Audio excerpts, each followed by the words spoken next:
Welcome. Welcome. We are near the end of our season 2 of Yes. Magenta FM, The Art of Mental Health. What we're going to do is dive into a little bit of a review and a little bit of new concepts. And this conversation we're having today, we're going to divide into 2 episodes. It's highly likely. Yes. Yeah. Because we don't want to overwhelm you. And we also feel it's important that we cover off these topics around mental health and the challenges that we all face to varying degrees on varying, ends of the spectrum. And we really want to get into the spiritual implications underpinning a lot of our experiences of within our consciousness. Yeah. And so we want to draw the season to a close so that we can actually really be more explicit about, and so we might call out, so this then would be going into our 3rd season, and we might call it the art of spiritual development. Yeah. Because inner development is spiritual development in our view. Yes. So we're excited about looking forward to the next season. Yeah. But in the meantime, here's a high-level outline of what we want to cover and wrap up with around this season. So we want to do a revisit of the finished world, which is a concept or a framework that we use for understanding a lot of what's happening in our inner life, and especially around our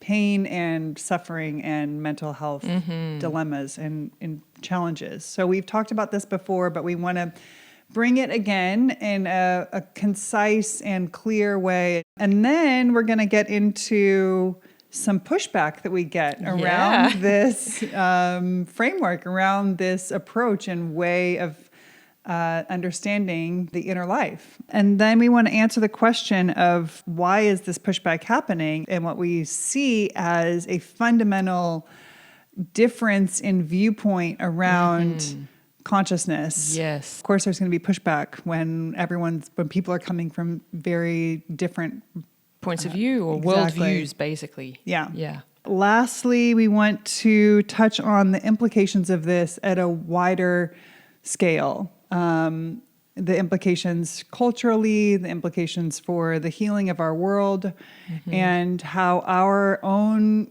mental health healing and inner life healing plays a part in that. You are listening to Magenta FM, Season 2, The Art of Mental Health. We will bring some lesser known and some downright strange approaches to consider and explore.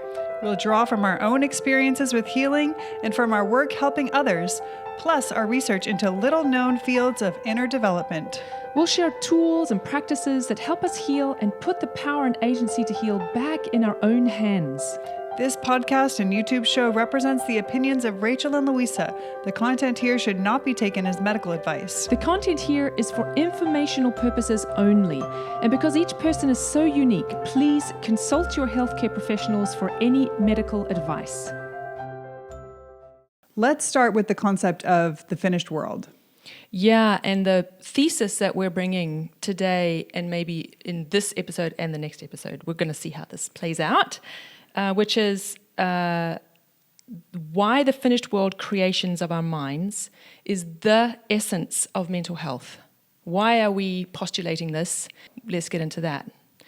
We're going to describe what we mean by the finished world. Now, I know we've described this in previous episodes, but if you haven't listened to them, then we've got you. And if you have, really this discussion is spread over quite a few of them. So we want to consolidate it and give you a clearer, shorter understanding of what we mean and because it's so important. Yeah. So the finished world is just our way of languaging this phenomena. And so here it is. Think about it as 2 main areas that we're going to go into today. One is the mental picture forming process, which is like your beliefs, your assumptions, your conclusions, kind of like your worldview, that's contained in a kind of a whole picture that is something that you've decided. It really is like a belief that you carry. The other aspect of the creation of this finished world phenomena in us is the style of feelings that are always associated with those particular mental pictures that come into being through how we form those mental pictures. And you will always find a particular style of feelings associated with them, and we call them non-cognitive. And there's a reason why. It's a good reason why. So that's basically what we're going to cover in this episode. Let's start with mental picture forming. This is an interesting way of talking about the formation of why we get into such Gordian knots in our soul. It starts in our thinking or our thoughts. Because we form there the kind of master picture that reigns over our life, you know? Like, for instance, I am unworthy. And in that, you know, those are only 3 words, right? But within that contains a whole wealth of experiences and conclusions and how I've internalized my life experiences to date that form this picture. It's a very rich picture, but it's subconscious. It has fallen into a realm where I'm not thinking about it. I'm not even aware that I formed that picture. Yeah. And because it exists in the subconscious, it can rise up and hijack me anytime that I'm triggered, anytime that something happens in the world, because I have a lens now. I have a lens that is colored according to this internal picture that I've created about myself. And that lens colors everything that comes to meet me. So Rachel could say to me something, and for her, her intention was to say something completely neutral, but I hear it in a particular way that adds to my little wealth of evidence that I am basically unworthy. So it's almost like a self-fulfilling prophecy. I'm going to hear that, no matter what Rachel says, you know, because that's my internal picture form. Or you know, come across someone who may be actually projecting a idea of unworthiness onto you, you know? And instead of just letting that person kind of pass along on their way and not be triggered, you fixate on it. Yes. And you give that encounter in which someone maybe did actually dismiss you, or maybe, you know, they were intimidated by you, so they tried to talk over you, or whatever. Who knows what their motives are? But that takes up a huge amount of your attention and energy, and distorts reality in another way. So because even though maybe your intuition about what was happening was partially correct, your overall picture of the world is not correct, because you're giving so much weight to this one encounter that confirms your belief that you're not worthy. Because when you have that kind of wound, you tend to draw that to you. And so we have a mantra in Magenta, and it's what comes to you is actually coming from you. Yeah. And this is a tough lesson or a tough idea, that when I walk through the world and I carry this wound that I am not enough, that I'm unworthy, the world will tend to give me evidence of that belief. It's just, I mean, it just happens. It certainly happened for me. And I've watched it playing out through countless clients as well. Yeah. And I also relate to my own mental pictures and beliefs that have colored my experiences and perception of the world and how it works. Yeah, and I know that there are particular definitions of projection that don't mean this, but this is my definition of projection. So that is the mental pictures. Now let's just add a few more words in there, like how we remember is colored by this lens. How we internalize experiences. This is really well known in trauma. It's not really the event itself that traumatizes you. It's how you internalize it that traumatizes you.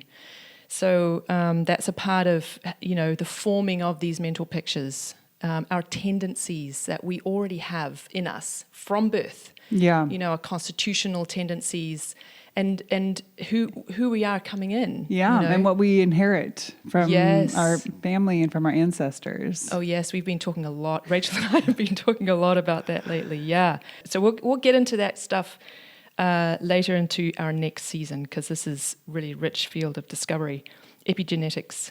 So that's probably enough just to give you a sense of what we mean by mental picture forming. But the thing that I think I really want us to realize is when we form these mental pictures, they become fixed because they, once they become habitual in us, we're not aware of them. They exist in this subconscious realm.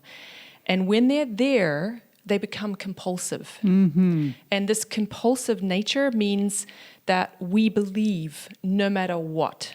We really believe, like the journey that I've had to go through to transform this belief that I am unworthy has been long and painful. and all the attending other compulsive thought forms or mental pictures that I've formed around that, I've had to, dig those out. So there's a compulsive, addictive nature when they exist down in the subconscious. So there's something about these beliefs that are compulsive, and I'm going to call it addictive. I realize that I'm using that word outside of how it's typically used, just like projection, but we have to form some kind of languaging around these concepts. Hello, thank you for watching or listening to today's episode of Magenta FM. We want to take a moment and tell you that we have a lot of useful resources for you on our website at magenta.fm. And actually, we want you to know that we're now regularly holding and hosting webinars. And in those webinars, we dive into some really juicy and challenging topics. We don't just do a bunch of downloading. We actually do exercises. We bring tools. We journal right there and then, and we do plenary, and of course, lots of Q&A. So you can go to our website at magenta.fm. You can sign up for the next available webinar, and we're holding those on a regular basis. So we hope to see you there. And lastly, one of the best ways that you can support our show is by sharing it with friends or family please. who you think might find it helpful or interesting. So you can just pause the show right now, text your friend a link to magenta.fm/podcast, and there they can see all the episodes and listen to the most recent one or one that jumps out at them. And we really appreciate your support. Thank you so much. So that's mental pictures. And then the other part of what we're really dealing with here is the feelings that are always associated with the mental pictures that we form. So in my example that I'm using, not feeling worthy, see if you can imagine what kinds of feelings would be associated with that. Mm-hmm. There'd be a lot of shame. Yeah. That's an easy one. Yeah. Shame, self-pity is I've talked a lot about self-pity. It's one of my favorite states of being. It really isn't. I'm just being sarcastic, but I'm very familiar with that one. How about despair? Despair, absolutely. I've dwelt a lot in despair. So doom and despair. Mm-hmm. I can never be anything other. So the smallness, this feeling of smallness, but also a feeling of safety and being small. Not wanting to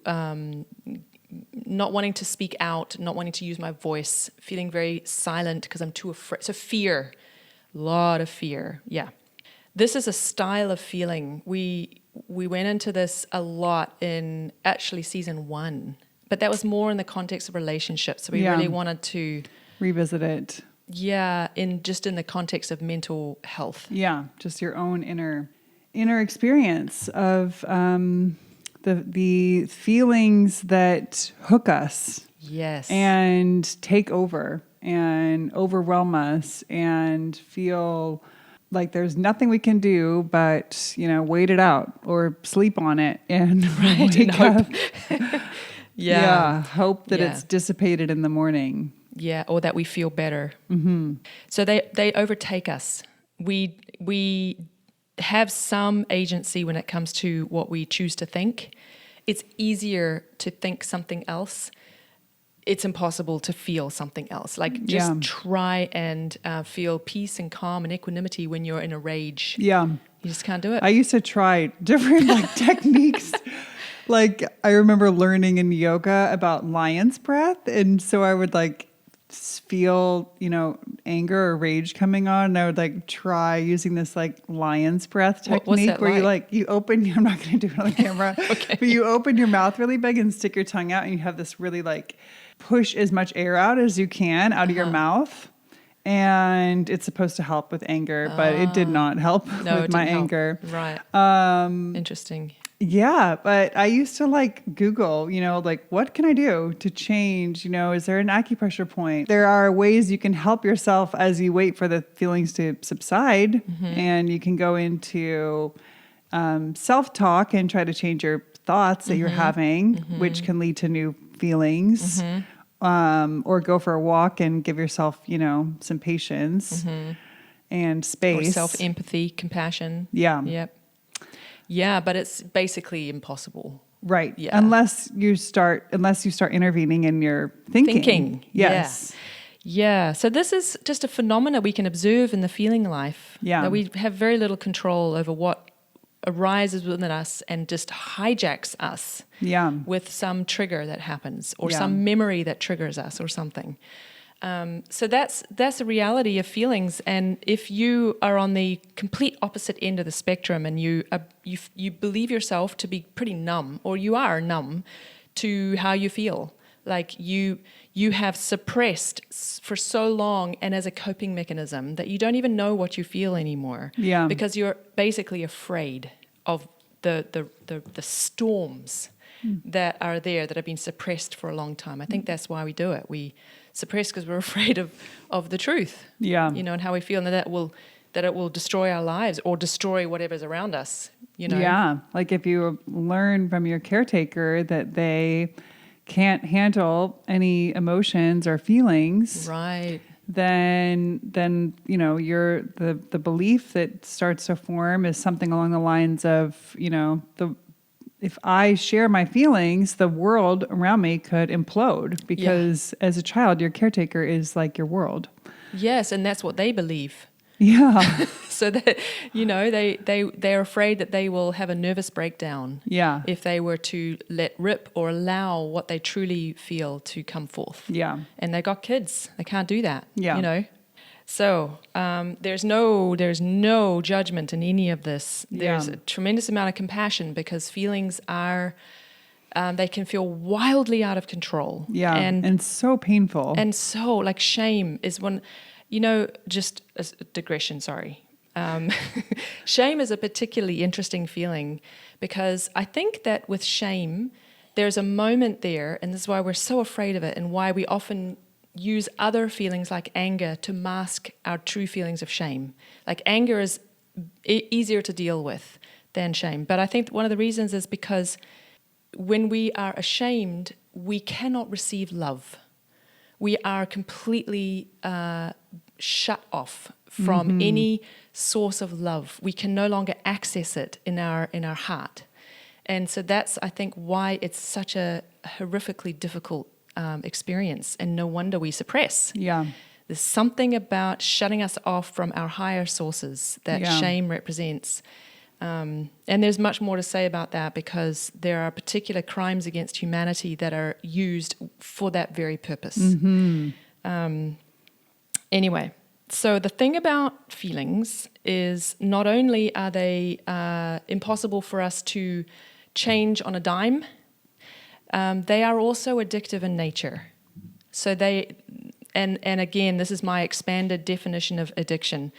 If you can't change it, if you dwell in it, if it's habitual in you, like self-pity, like, oh, I'm poor me, look, the world is against me, and look, here's just more examples of how the world is against me. We become addicted to these feelings.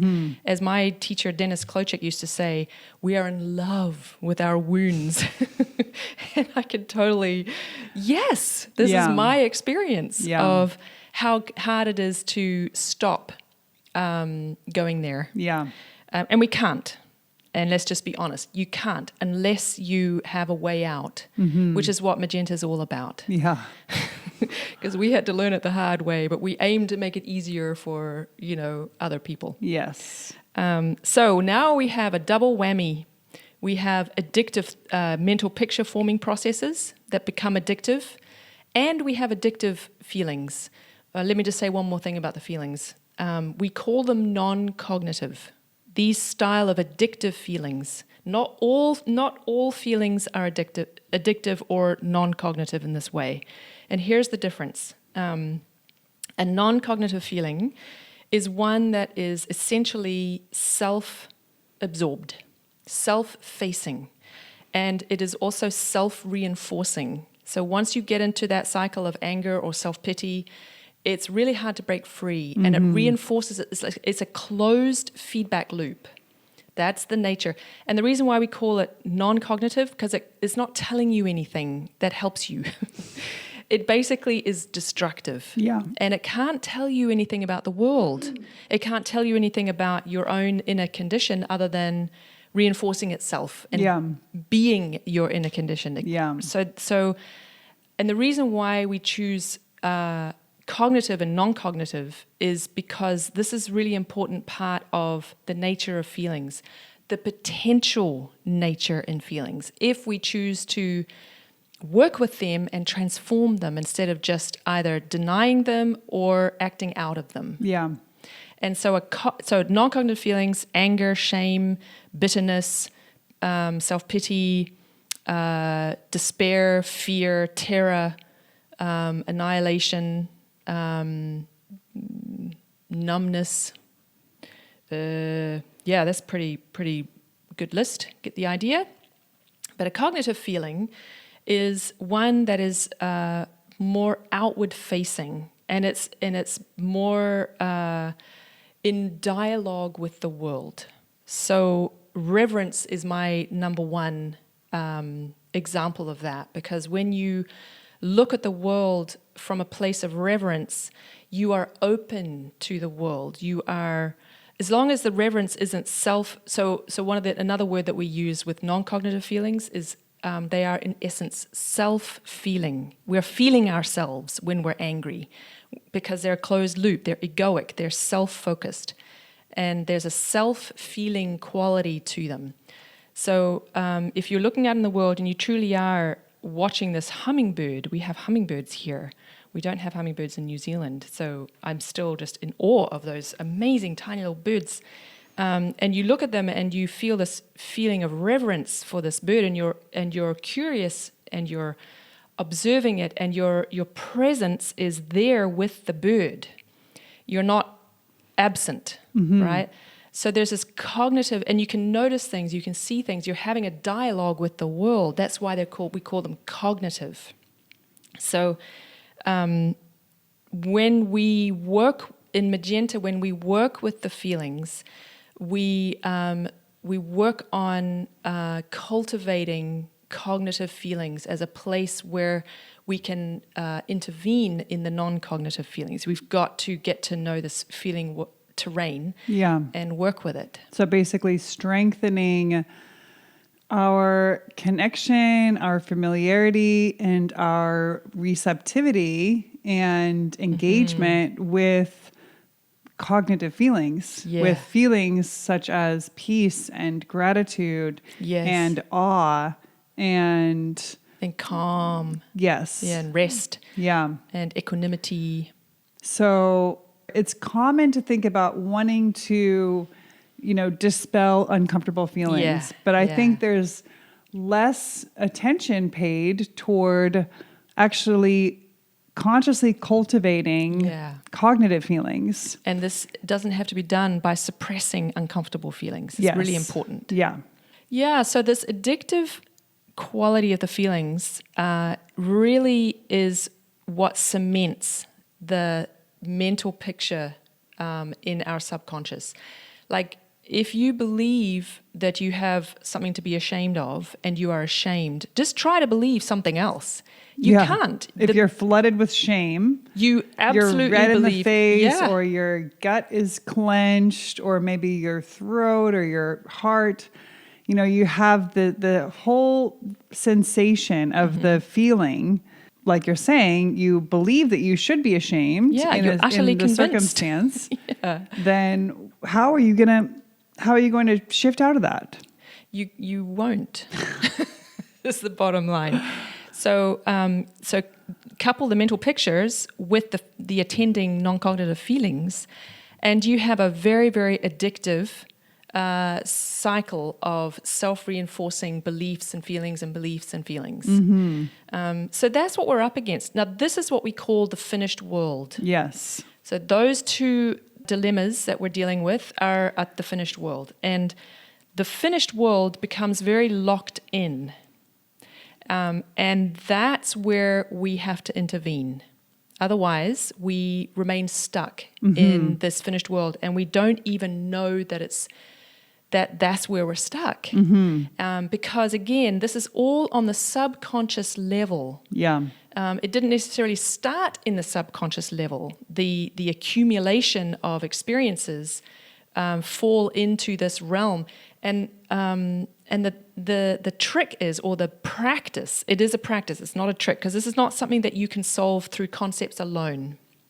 However, the naming of the wound, the naming of the setup,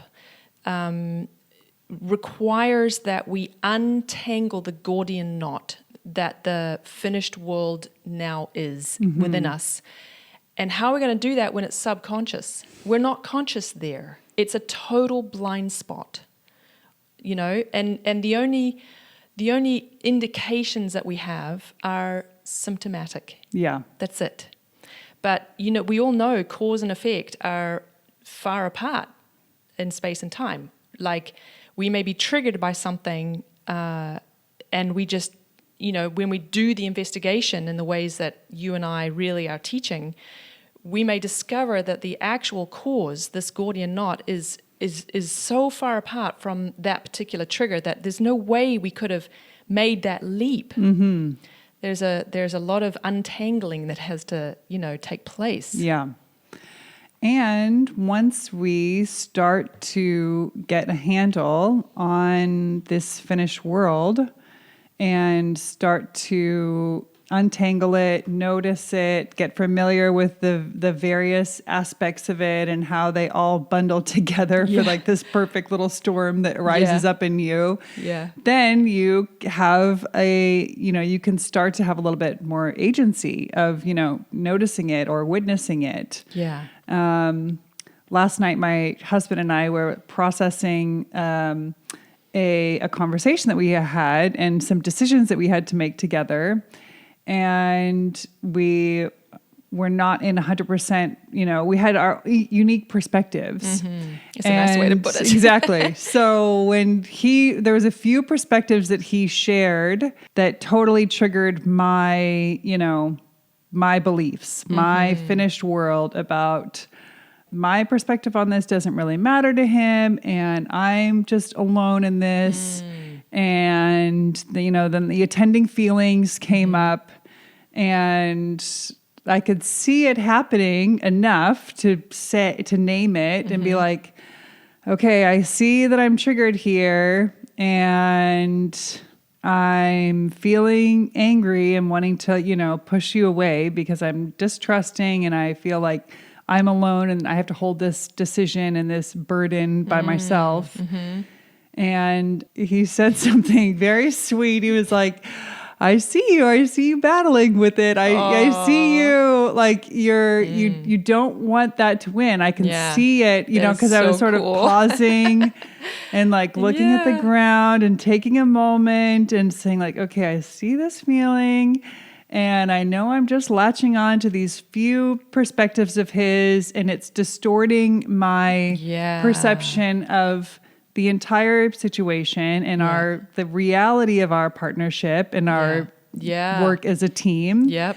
And I started to latch on to these things and go down that rabbit hole. But because I have been around this, I was able to pull myself out and Good then for sort of you, get man. tempted again. And then, Yeah. okay, pull myself out again. Yeah. So finished world is such a good description because it does like color your world when you're in it. Right. And then we can be free of it though. So you can actually have these experiences of kind of going in it and then pulling yourself out and then sort of getting sucked back in again and pulling yourself out. And what is the world that we want to be living in? You know, do we want to be living in this fixed, finished world that's colored by our wounds and these painful beliefs like I am alone? Like, no, that is not the world I want to be living in. I want to be living in the actual real world where I'm actually not alone. Right. So, yes. Yeah. And I mean, you've had a lot of practice at this. Yeah. But I think the key point here is that you were awake. Yeah. You were able to see the finished world. So as it rose up to hijack you, which is what the finished world does, it hijacks us. Yeah. Then you, because you have gone around this enough, and you know that you have to name it, which means you have to really understand all the different threads that create the entanglement. Yeah. And because you can see it, it no longer exists in the subconscious. Yes. It's now you're able to participate in its becoming up in your day awake consciousness, right? Yeah. That is why it lost its power over you. Mm-hmm. So all the fairy tales that talk about how the true name, don't give someone your true name because then it'll have power over you. What that's really pointing to is this deep wisdom about the nature of the soul. Yeah. If you can give it its true name, like Rumpelstiltskin, it doesn't have power over you the same way. Mm-hmm. And you can finally have agency about whether you choose to believe this story Yes. or not. Yeah. Yeah, it's amazing. It's amazing that it seems so simple and banal, but it's so powerful, this idea. Yeah. And I didn't have to do any lion's breaths or... That's good because Jared might have been alarmed. Yeah. So, you know, I don't wish to speak ill or undermine conventional approaches to mental health. That is not what either of us want to represent in this podcast, because there's much that's going on there that, you know, is really helpful. But I will say, in a very broad and general way, always there are exceptions, that what's going on in conventional approaches to mental health is insufficient to deal with this addictive nature of the finished world. And there's actually a much deeper reason for that. And that it's much more getting into these spiritual realms, which is why we kind of want to wrap up the mental health so we can actually start talking about some of these deeper implications without weirding people out too badly who are coming here thinking we're going to talk about mental health in a more conventional way. But I think what I want us to realize is what we're up against with these finished worlds, because they take on a really elemental nature. You could liken them to deep instinct, so this elemental instinctive realm. And we, in our vernacular, have called that the shadow realm. There are other spiritual streams that call this the double, and we're going to get into that more later. But if it's true that we are spiritual beings having a physical experience, and by the way, I'm seeing that said in a lot of different podcasts now. This phrase is getting quite common. Yeah. So it's like there's this simultaneous arising of this understanding, this intuitive understanding that we are spiritual beings having a physical experience.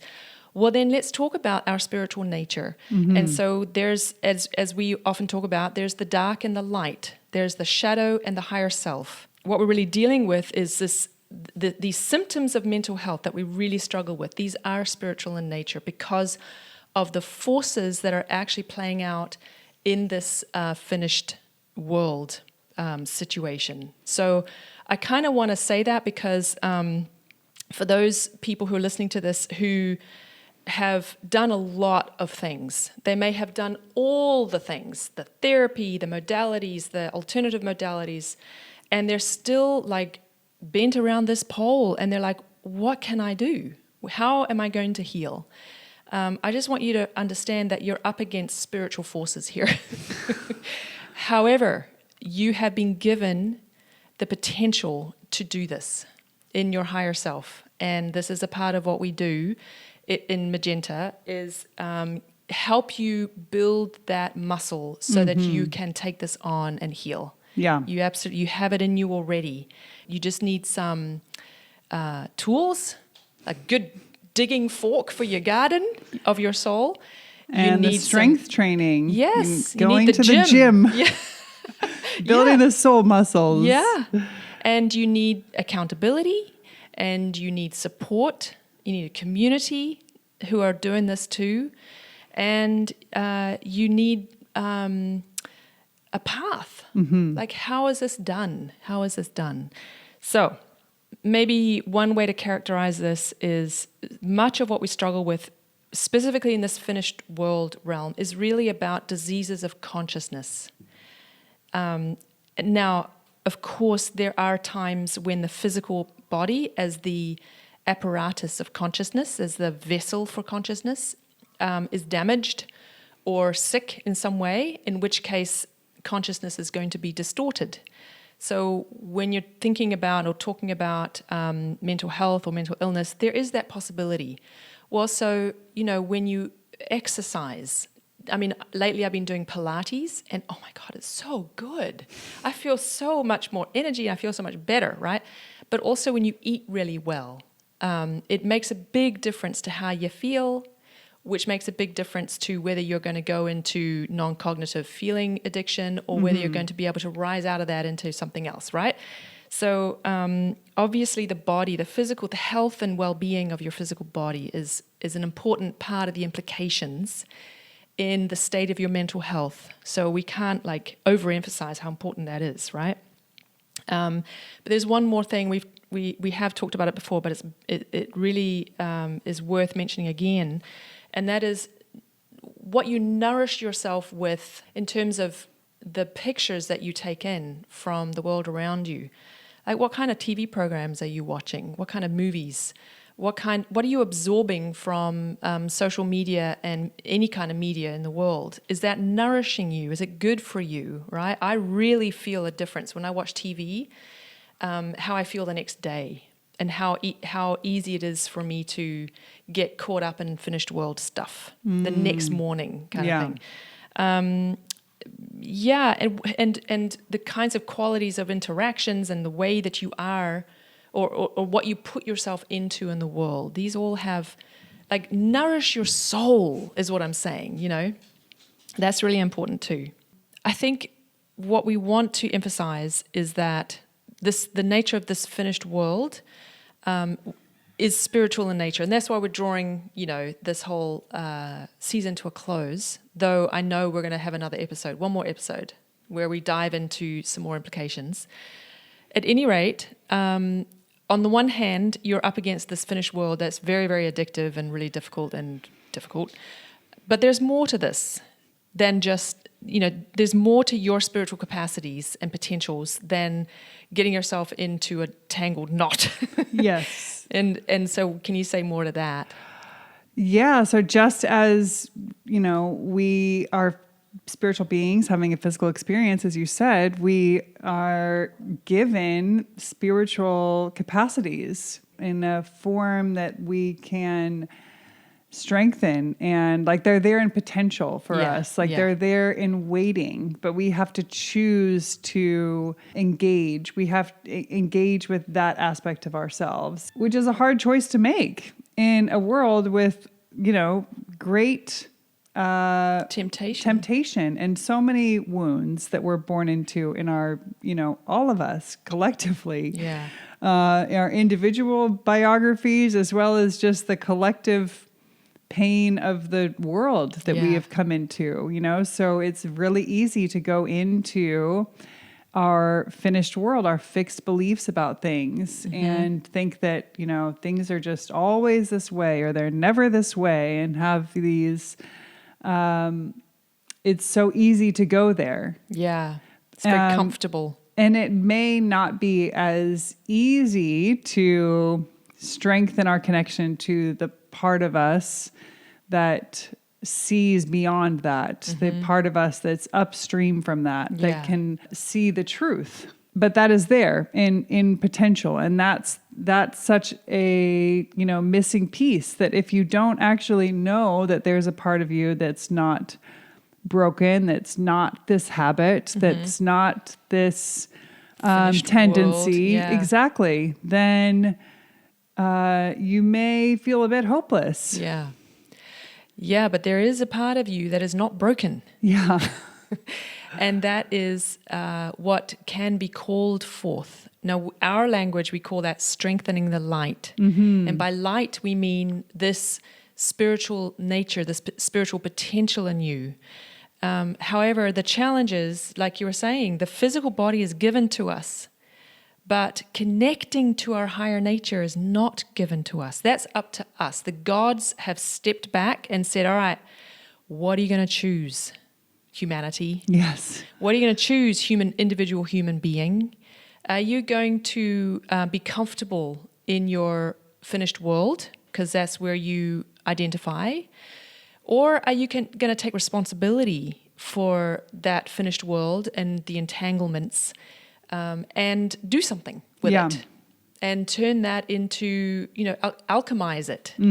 Turn it into a strength instead of it staying weakness in you. Yes. So there is hope to free yourself from whatever shape and form your finished world may be. Maybe it's filled with a lot of fear and worry and anxiousness, and maybe it's filled with a lot of darkness and despair, or confusion. Maybe it's filled with, rage and distrust and hatred. Yeah.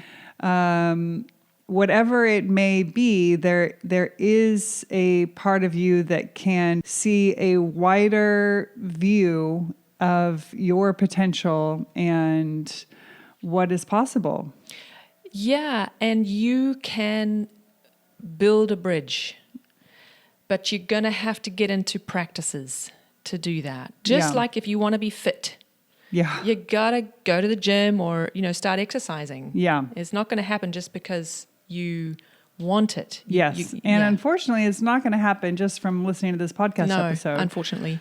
We wish that it was that easy. I wish, it would have been that easy for me, because it's work. But it's work. But it's worth it. It's worth it. Yeah. And if you kind of have gotten into like a habit of going into the gym ever, like at first it's sort of like, the gym, but then it sort of becomes fun and you get stronger, and then, it builds, there's a positive reinforcement. So much better. Exactly. Yeah, exactly. So it's not painful and terrible forever. No. Okay. So let's do just a quick recap. We really just focused today on revisiting the concept of the finished world and painting a picture of how this marriage of our beliefs and our conclusions and assumptions that, live in the subconscious, get married and enmeshed with feelings, non-cognitive feelings, and that becomes a Gordian knot of our experience that hijacks us and just colors everything we see. And it could be in a really dramatic flare-up kind of way where you go from like not triggered to suddenly you're triggered. Or it could just be in like a more subtle kind of this is your lens of the world most of the time kind of way. But this finished world you're not seeing all of reality when you're in it. Yeah. There are ways out, and there are